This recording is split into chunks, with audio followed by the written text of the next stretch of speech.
All right. Welcome back. Welcome back. Session 2. Again, got Tobin and Andrew. I started to combine you guys' names together there. So let's talk now more about kind of the reason for me starting these podcasts. And I'm still doing them just because they're fun. I don't know if anybody's listened to them or not, but the idea was just to try to, because all of us are trying to do some things, and the people in songs coming in here to LaPorte County has been such a blessing, and just trying to draw us together and able to do it in ways that didn't seem like it was happening before, whatever reason. Maybe I just wasn't involved enough or something to see it. But that seems like that's happening. But none of us can do it all. And so we can all have little parts. And I found myself sitting back at one point kind of going, what's keeping me from feeling more unified to some ministries or other pastors? And the bottom line was I just don't know them. And then not only not know them, maybe I get a little bent out of shape, or that's not the best way to put it. But I don't want to just know you're Andrew and you live here and we see each other once in a while. There's just not much unity in that. And so how can that grow? Well, making things like this to where somebody says, I don't even know who Tobin and Andrew are. I heard there's a podcast. I can find out something about them, and maybe that's a little bit of help. So that's kind of the reason for it. So the hope of doing these podcasts is attempting to do a small part, because we all can't do everything, to try to get everybody to know each other a little bit. So what do you guys see, and either one of you can take off on it, happening in the immediate area? And you can go to Northwest Indiana if you want to, but kind of the immediate area, do you see happening with pastors, churches, ministries, that's helpful? What's happening that you see as good and moving things forward? I'd start with the ministerial alliances that have been happening. It's been really cool. So it's the pastors of LaPorte and I guess some LaPorte County. We've had some pastors from Michigan. Roscoe's a pastor from Michigan City. But yeah, gather the first of every Tuesday, right? Or the first of the first Tuesday of every month. First Tuesday of every month. We gather, we worship and pray together. And Pastor Mike Sutton usually leads that, and he's kind of who coordinates that and gets it together. But that has been really, really cool to see a bunch of different pastors from a bunch of different denominations joining in a room together to love God. And I think that's a beautiful foundation of the strength of unity. Mike has done a wonderful job of being used by the Lord for that. What the ministerial, when I first came here 17 years ago, the ministerial association, I went to it because I wanted to be a part of it, and I went one time, and it was, I just want to get into it now, but it was just, I could spend my time better than that. It was almost like another meeting, and meetings got their places, but that wasn't what I was wanting there. So yeah, Mike's been used well, and again, you guys having this a local place that we can gather together has been good. Anything to add to that? What do you see has been helpful, or what areas are growing? I mean, I would have said the ministerial alliance as well, and I mean, like, even within that, we've seen pastors of different denominations coming together and doing stuff. A lot of different outreaches. I know of some who have they've been doing like those different drive, like the food drives and stuff. He had posted on Facebook about that, and it's really cool to see, because it's missional.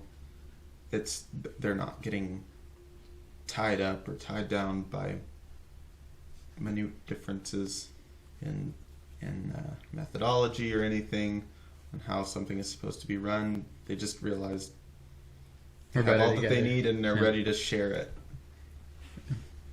Yeah, LaPorte County to me is a little bit unique in the fact that I guess I don't know of what I would call mega church, and that's probably just showing my ignorance maybe, but the ones that I know are relatively small, and so none of us can do all things, and a lot of us can't do one thing by ourselves, just don't have the personnel and the time, money to do that. But as we all come together collectively, it's kind of like the homeless shelter that came together. Now there are some that's churches awesome. that Yeah. some churches headed that up, but we could all have a little part in that. Yeah. And so that's been good to see that we can work together. That's how we have to, I think, for a lot of it, because some of us are so small. Right. So what more can be done? What are other areas you see that need to be expanded or helped in trying to bring unity to the local area? Any other things that have popped through your head that you'd like to see happen? Or okay, That's a good question I haven't thought of before, really. I'll let you think about it from this point down to here, and I'll ask it again. Okay. Cool. I'll give you some time to think about it.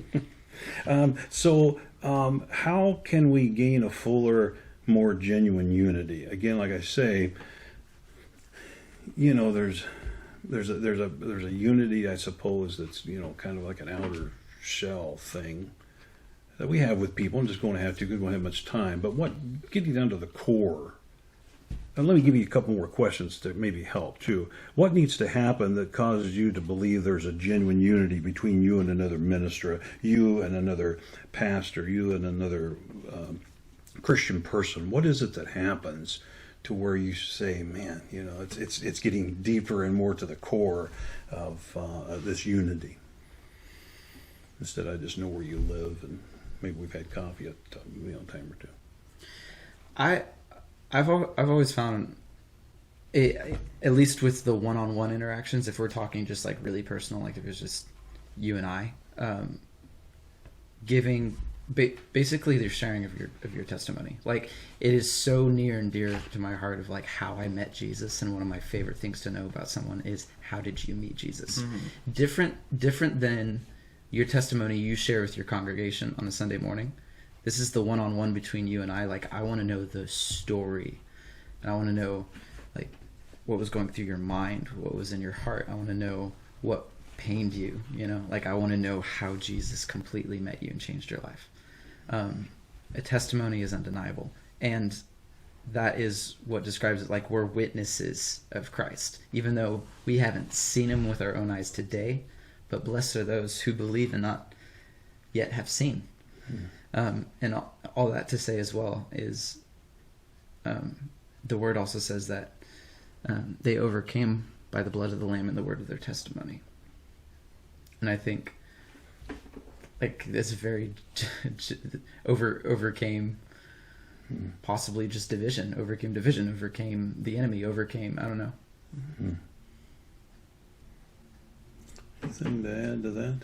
What melds your heart together with another ministry or individual?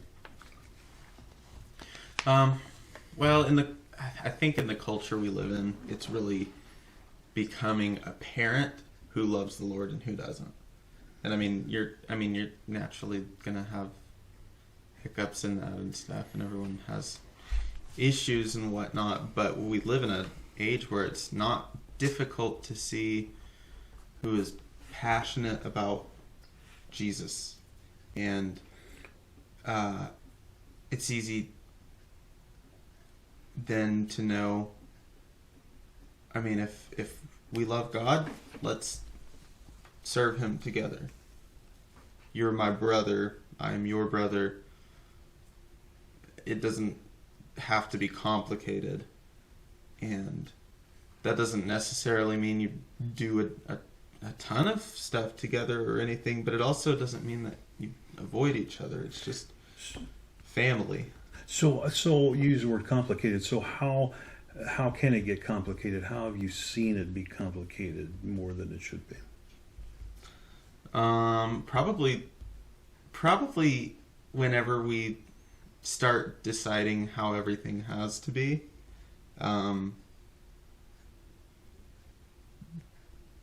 A person is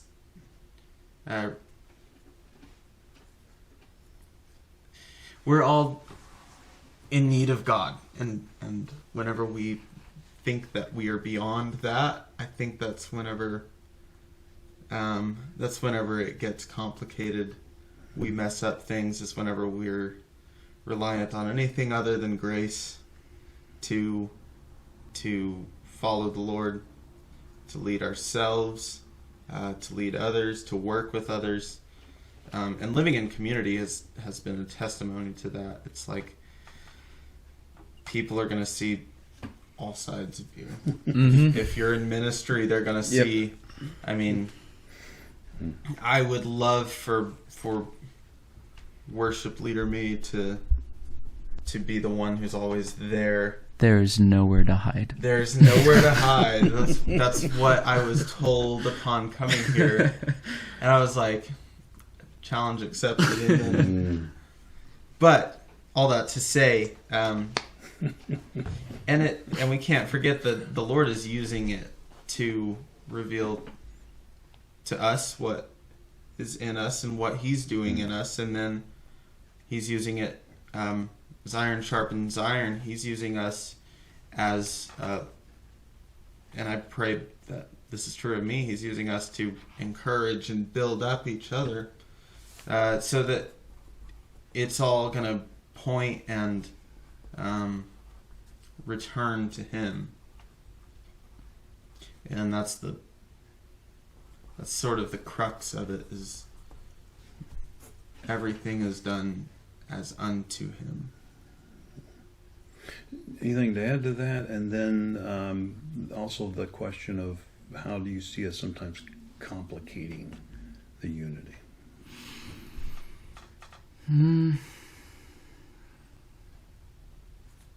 I think we can. I mean, just a big one and a common one is when we highlight and focus differences. And a lot of time, what we actually fail to see in that is the differences are beautiful. Mm-hmm. I loved my summers growing up as a young boy. My parents did an excellent job of laying a really biblical foundation. So I grew up loving the Word, and having just a really solid understanding of theology at however young I was. What was really fun, this is the part that gets fun, is every summer I would go to my grandmother's house, and she was Catholic and would try to convert me. Like every summer. And so I treasure those conversations because of how firm it made my faith. Here's the thing though, I respect that woman with every bone in my body. And I will see her in heaven. There's no doubt in my mind about it. And there's wild amount of differences in Catholic theology and Protestant theology, and there's also just a ton of different Protestant theologies. All that to say, she loves Jesus, and I love Jesus, and He is evident in the way she lives her life, and I pray He becomes even more evident in the way I live my life as well. About any time I've done any of these, I find myself just wanting to write down a bunch of other stuff, and then we add on a fourth and fifth and sixth section, and that would be one of them. Because I could see some people say one of the ways we make it complicated is doctrine enters into it, and I think I understand what people mean by that. At the same time, you can't jettison truth, you can't jettison doctrine. Absolutely. So kind of a balance. So I found myself thinking, man, I'd love to take off on that with your. That's a fun rip. With grandma and the Catholic belief system, and because again, in that situation, I would sure want to hear the gospel, not the Roman Catholic gospel, because that is in error, but that doesn't mean that everybody in there is in error. So that's another story.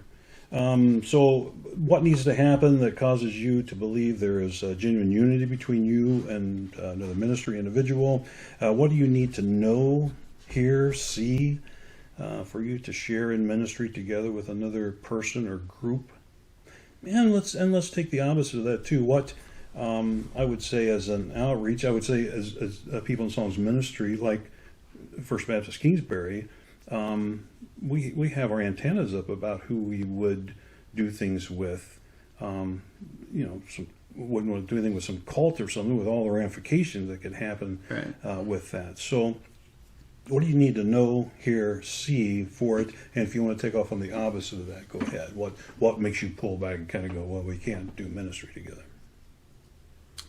I think the first obvious one is Jesus is God, the Son of God, crucified, born of a virgin, resurrected, right? Like gospel truths. Like that's, that one's a given right there. As far as like who we would do ministry with, that one's interesting because there are so many. There's a multitude of incredible ministries at work that are doing incredible work. What we've found along the way is, like, the Lord will introduce you with people that He wants you to run with, right? So it's like there are so many incredible ones, but you're not supposed to align with every single one of them, right? Mm-hmm. The goal is that the gospel goes forth to all parts of the earth. So for that one, experientially, like it's kind of hard to give like this blatant general answer, but with our ministry, it has been evident just doing life. The Lord brings people and He's like, I want you to add to this person. I want them to add to you. I want you all to do this, just things like that. And it's been really incredible making those kind of friendships and relationships. It's it's easy to be approached by someone who's like, I love God, I love God, I love God. Okay, tell me about Jesus. Who is Jesus? And then, I mean, you have the Word of God. You can see who Jesus actually is. If God didn't want us to know who Jesus was, He wouldn't have given us an entire book about Him, or an entire collection of 66 books about Him. And so it's a, how do I want to say it? It's not hard to see who Jesus is and who knows who Jesus is from that. It's also not hard to see who doesn't know who Jesus is, and I mean that comes in a lot of different ways, but if they don't treasure the Word of God, if they don't treasure the values that we are commanded to have in the Bible, it's a how do you want to say it? It's kind of a no-brainer that those aren't people that we are to associate ourselves with for the sake of God. It has nothing to do with a prideful, we're not going to touch these people or whatnot. It's that you can't, this isn't an accurate depiction of a follower of Jesus and a disciple of Jesus. Yeah, you said at one point it isn't, I think, correct me if I'm wrong, it isn't hard to see who is a follower of Christ. And then at the same time, I'm not saying this is contradictory, I just, like, we all feel the pain, but then you went on to describe how it's not just somebody come up and saying, hey, I love Jesus, Mm-hmm. Yeah. There's stuff there that over time that you deal with, talk about, to see what's going on at the core. And I will say, like, so who you wouldn't align yourself in ministry with, so discipleship in the ministry of like loving people is far different, because Jesus technically did ministry with heathens, and we all were in desperate need of Him at one point, right? So just the difference of, because we've walked with so many people who, I guess, they wouldn't be the people doing the discipleship. They're the people that were in need of discipleship, but we were doing ministry with them, if that makes sense. So expand that, because as you were talking, I was thinking, the difference is there's people that we minister to, and then there's people we minister with. Right. And so then you were talking about doing ministry with those of whom you are doing ministry to. So that was the line I wanted to draw attention to. So something very specific, I'll say, is doing ministry with, let's say, an affirming church. We won't do that. Ministering to homosexuals, absolutely, 1000%. Love them with everything in us. But ministering with a church that affirms, absolutely not. So I like that line. Yeah, very good. Well, our 20 minutes, I think, is about up.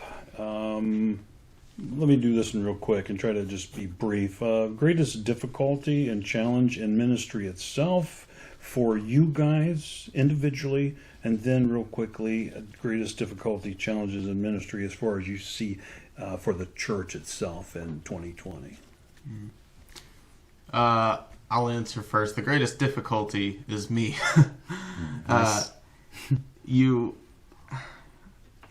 I used Bob Ross earlier, and I'll use him again. Like, you see his picture, right? And so you're doing the paint along thing where you have the YouTube video up and you have your canvas, but your tree looks like the mountain, and your mountain looks like a tree, and it's you know what you want to look like. You know what you should look like, and for whatever reason, you're just not there yet. And it's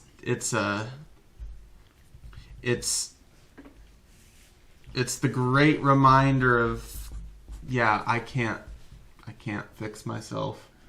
I'm in need of God. I'm in need of Jesus. That's where it begins and ends, is the work of Jesus. Good, and I'm going to toss it over to you, but there's a sense in which after you hear that, that's really kind of the core. But what would you add to that? Anything individually for you, a battle? 100%. There's a verse in the Bible that says, "Do not grow weary and tired of doing good." It's interesting that it phrases it as a command, like this is your choice, right? Do not grow weary and tired. And so for me, probably the continually going to the source, so that I don't, right? Because it's very easy if you are just someone who does, and like you just go, or like you help people, or it's very easy to just do a lot of external things and sort of neglect that rest spot. Rest is necessary. You need to refill. You need to. And he designed it that way. So I guess probably one of the ones for me is I can almost feel like I'm like drowning, but like that is I'm supposed to walk on water. I'm not drowning. And I have a fountain that does not run dry. And so if I'm ever at a moment in life where it feels like it, obviously feelings are liars, but I need to return to the fountain. I need to return to my rest. And I need to remember who he is. And I need to remember to drink from it daily, instead of thinking somehow, 2 weeks ago I had a great time and that'll last for a while. That doesn't work. So you transition over to what do you see one of the biggest struggles for the church is in 2020? Okay, so I've been thinking about this. That sounds big. It sounds big. Okay, my. Let me take a minute to gather, so it's just not like this throw up of stuff.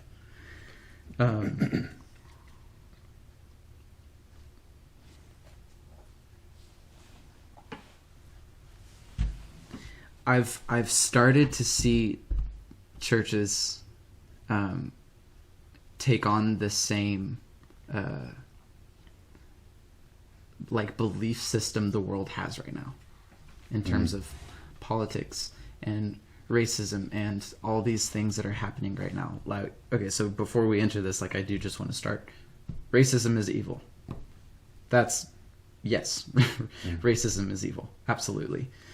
But like the world has this whole thing with mental health and this and that, and like how all these ways you need to treat people and like canceling people. Like I read someone really close to me posted something that was like, she's like, I'm honestly at this point in my life where if you voted for Trump, I don't think I can be friends with you, or you can be in my life. And I read that and was like, I mean, there's no how.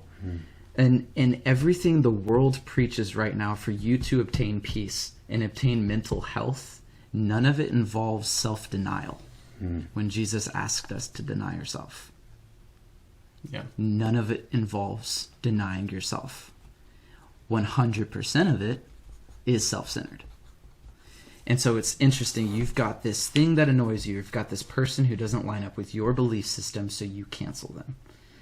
And that does not reflect the gospel at all. It's at all. And so one of the things, and it's not that I necessarily see the church aligning with this, but I don't see the church being the stark contrast to it. Yeah. And when I mean like the church, there are churches and individuals who are absolutely being stark contrast to it, but I don't see it like as a whole. And what's super encouraging about that is that there is a stark contrast. So when the church gets sight of that, and when the church is like, oh wait, hold on, this is totally not the way, it is going to be evident the freedom these people have. And you're going to see them, just like we do with unity, with pastors, even in Christianity with different belief systems. Like at the end of the day, like, you're my brother, we share a planet, both of us are made in the image of God. Both of us are made in the image of God. So I'm going to choose to respect you. I'm going to choose to love you because you are made in the image of God, and we both have been given a free seat at the table of grace. There's nothing that separates us. There's a massive, unstoppable force that joins us together. That would be session number 7 that we could take off on and dig deeper, and it needs to be dug in deeper, because I want to give you a chance. You can be thinking here. Again, I see the church, and I think along the lines of what you're talking about, I see the church kind of bowing down and identifying with groups and things and stuff that cause more trouble and confusion, instead of this clear distinction between us. It doesn't mean, again, when you start saying those things, people say you're racist. I with you stand and say racism is absolutely horrible, despicable. How that's fixed, we need to back up and talk about more, because it's not just putting a hashtag here or doing this and miscellaneous things and think we've conquered it. Much different. And if you want more here in just a second, you're welcome to, but I have nothing to add to that. So Tobin and I have talked about this a fair amount. So everything that you're hearing from him is really my commentary. He just had the he went first. No. Okay. So anything again to add to that? That would be a wonderful session and a helpful session, I think, for us to talk more about that. But we'll try to discipline ourselves. All right, very good. Let's take another break. Cool.